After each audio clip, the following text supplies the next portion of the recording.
বন্ধুরা দেখ, ডেঙ্গি 5 বছর পর নতুন ব্যাগ নিয়েছে।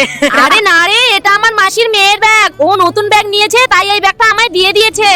ও তাই তো বলি, তুই নতুন ব্যাগ কিনবি কি করে?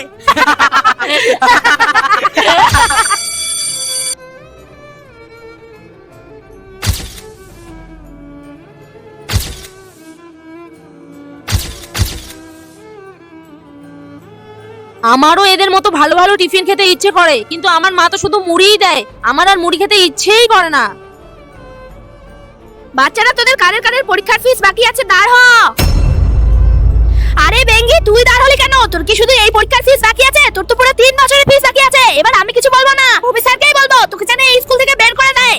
ফিস দিতে পারে না, স্কুলে আসে। এরপর এমন কিছু হয়েছিল, সেটা আপনারা দেখলে হাসতে হাসতে গড়াগড়ি খাবেন।